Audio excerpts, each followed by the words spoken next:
नमस्कार, मैं हूं गीता ठाकुर। आप देख रहे हैं नेशन।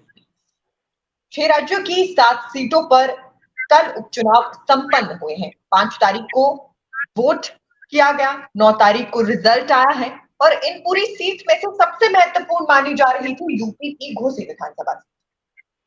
यहाँ पर रिजल्ट के बाद अब ये देखने को मिला है कि क्या और कैसे समीकरण बन रहे हैं, कैसे मायावती ने मैदान में ना उतर कर भी सारे समीकरणों को इन्फ्लुएंस किया है। और इसी विषय पर बात करने के लिए हमारे साथ नेशन स्पीक्स के ग्रुप एडिटर रोहित खन्ना मौजूद है। सर, बहुत बहुत स्वागत है आपका। जी धन्यवाद बेटा। सर, जिस तरीके से सारे समीकरण देखने को मिले हैं कि बहुजन समाज पार्टी तो मैदान में उतरी भी नहीं, लेकिन फिर भी असर देखने को मिला है। असर इसलिए देखने को मिला है क्योंकि ये सबसे बड़ा जो गेम किया वो बीएसपी ने किया है। अगर आप इस पूरी गेम को समझें तो बीएसपी ने बहुत बड़ा गेम किया है। पहले तो अपना उम्मीदवार ही उन्होंने उतारा और घोसी के में जो बीएसपी का उसको गढ़ माना जाता है। वर्तमान में पार्टी के अतुल राय घोसी सीट से सांसद हैं, ठीक है, मतलब वहां पे अच्छा खासा पकड़ होगा उनका। आजमगढ़ की तरह बीएसपी ने यहाँ भी उम्मीदवार नहीं उतारा, चर्चा थी और उतारा भी नहीं। और इस प्रक्रिया में आप इसको ऐसे समझिए, जब 50% वोटिंग हुई उसी वक्त ये अंदाजा लग गया था। अदरवाइज एक सीट पे वोट पड़ रहे हों और बिल्कुल ऐसा भी नहीं है कि मौसम कुछ ऐसा चल रहा है या कोई ऐसी बात हो गई, कोई ऐसा डर था, सब इजीली वोट डालने जा सकते थे। लेकिन 50% लोग घर से वोट डालने निकले ही नहीं। तो सबसे बड़ा इंडिकेशन तो वही मिल गया था कि इतना लो परसेंटेज ऑफ वोटिंग, मतलब ये समझा जा रहा था कि मायावती का जो वोटर है वो घर से निकलेगा, किसको ट्रांसफर हुआ, अंदाजा तो ये लगाया जा रहा था। लेकिन मायावती का वोटर, बीएसपी का वोटर घर से निकला ही नहीं और वो जो है उसका सीधा सीधा फायदा समाजवादी पार्टी को पहुंचा हुआ।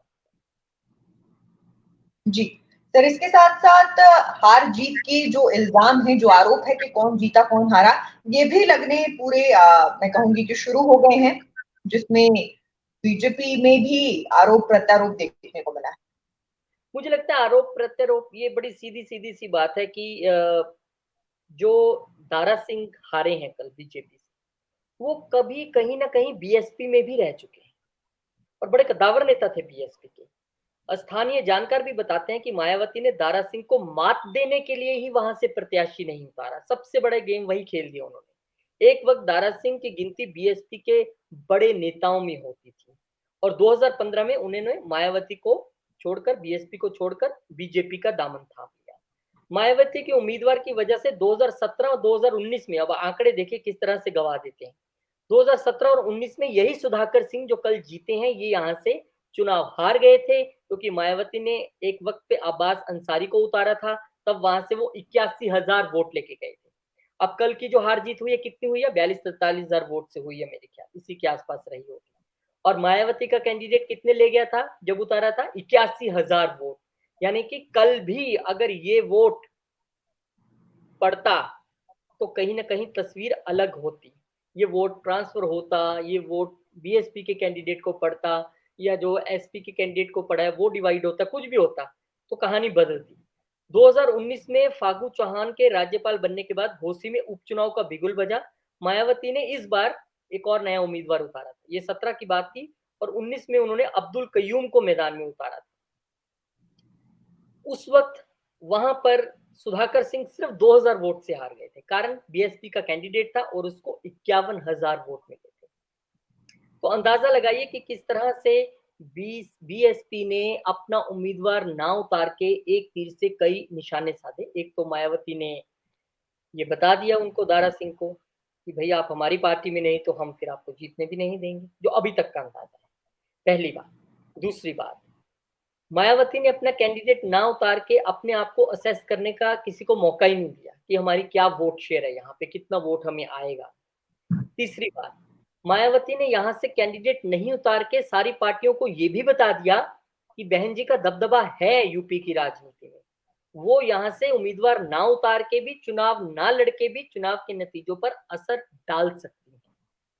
इसके अलावा और एक लाइन का संदेश भी कहा जा रहा है वोटर्स तक पहुंचा था। प्रत्याशी नहीं उतारने के बाद नामांकन से लेकर चुनाव प्रचार तक मायावती खामोश रही, कुछ नहीं बोली, किसको डाला जाए किसको ना डाला जाए, बिल्कुल चुप रही। इसके अलावा माना जा रहा था कि मायावती के वोट बीजेपी में ट्रांसफर हो जाएंगे, माना जा रहा था। 2022 के विधानसभा चुनाव में कई सीटों पर ऐसा हो चुका है। घोसी विधानसभा सीट पर करीब 1.25 लाख दलित वोटर्स हैं और ज्यादातर दलित वोटर्स आपको पता है कि मायावती को वोट करते हैं और मायावती के उम्मीदवार को 55,000 वोट 2022 में मिले थे। सीधा सीधा अंदेशा आपको यहां से मिल जाएगा। बीजेपी ने इन वोटरों को साधने के लिए एक साथ कई मोर्चे पर रणनीति तो तैयार की थी। बहुत सारी स्कीम्स भी उन्हें बताई गई जो सरकार आपके लिए चला रही है, क्या क्या काम किया जा रहा है। लेकिन कहा जा रहा है, सूत्र ऐसा बताते कि अंतिम वक्त में मायावती ने खेल पलट दिया और बीएसपी के जो प्रदेश अध्यक्ष हैं उनके जरिए ये एक लाइन कार्यकर्ताओं तक पहुंची और वो वोट देने ही नहीं गए। कोई बटन दबा ही नहीं वहां पर। और नोटा का बटन कितना दबाए, वो भी एक हैरानी की बात है कि कई आजाद उम्मीदवारों से ज्यादा नोटा का बटन दबा है। तीसरे या चौथे नंबर पर मेरे ख्याल नोटा का बटन वहां पर दबा है। और मायावती की अपील का असर ये हुआ कि पिछले 6 साल में 4 चुनाव में पहली बार घोसी के जो मतदान प्रतिशत है वो सिर्फ 50% और उसमें से भी जितने वोट पड़े हैं 1000 वोट तो नोटा को पड़ गए। इतने वोट किसी आजाद उम्मीदवार को नहीं पड़े होंगे। यानी कि या तो बीएसपी का वोटर घर से निकला ही नहीं वोट डालने, और अगर वो निकल भी आया गलती से तो उसने नोटा का बटन दबाया, ना एसपी को दिया ना बीजेपी को दिया। जो उम्मीद की जा रही थी कि बहन जी का उम्मीदवार नहीं होगा वहां पर बीएसपी का, तो हो सकता है कि बीएसपी का वोट बीजेपी को ट्रांसफर हो जाए, जो यूपी में पहले कई सीटों पर होता देखा गया है, पर ऐसा हुआ नहीं। जी, लेकिन सर क्या सिर्फ बसपा को जिम्मेदार ठहराया जा सकता है बीजेपी की हार के लिए? देखिए, जानकार ये भी बताते हैं कि मायावती अगर चुनाव लड़ती तो शायद बीजेपी को कुछ ज्यादा फायदा हो सकता था, लेकिन चुनाव हारने की सबसे बड़ी वजह पार्टी के उम्मीदवार दारा सिंह चौहान की छवि भी बताई जा रही है। बहुत बार वो पार्टी बदल चुके हैं।